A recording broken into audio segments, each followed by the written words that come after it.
Depuis la dernière vidéo que nous avons postée, nous avons reçu nombreuses demandes de la part des parents qui aimeraient bien qu'on aborde des sujets en particulier. Et l'un des sujets qui revient le plus souvent en consultation, c'est celui du bégaiement, chez l'enfant et chez l'adulte.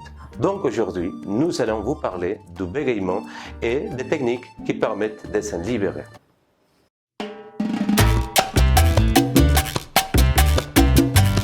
Les saviez-vous au sujet du bégaiement?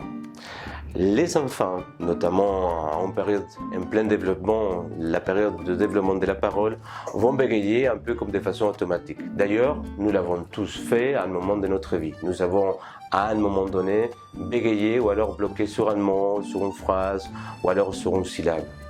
Donc, quand le bégaiement est occasionnel, on se dit tout simplement que c'est sans conséquence. Par contre, si le bégaiement devient de plus en plus important et dure au moins 3 mois d'affilée, alors là, il est important d'aller consulter. On sait aussi, par rapport au bégaiement, qu'un environnement désagréable, parfois le stress, la fatigue ou tout simplement un manque de confiance en soi peuvent être des facteurs qui vont soit amplifier le bégaiement, soit tout simplement être à l'origine. Dès là, on constate qu'il existe une vraie composante psychogène, c'est-à-dire une composante psychologique qui serait liée directement au bégaiement.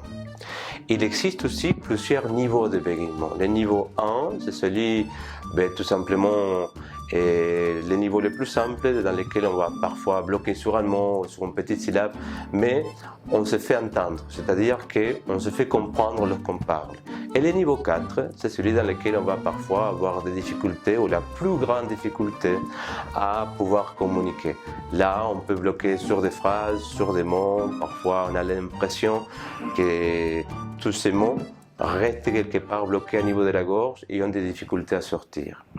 Les techniques qu'on utilise en hypnothérapie pour se libérer du bégaiement, par exemple, on apprend aux bègues à chanter et puis on s'en aperçoit que lorsqu'ils chantent, pour une grande partie d'entre eux, le bégaiement disparaît. Cet apprentissage, intégré sous hypnose, permet tout simplement de développer de nouvelles capacités et on se retrouve avec des résultats qui sont extraordinaires et bien souvent en peu de temps. À part l'hypnothérapie, rassurez-vous, il y a d'autres techniques qui permettent de se libérer du bégaiement.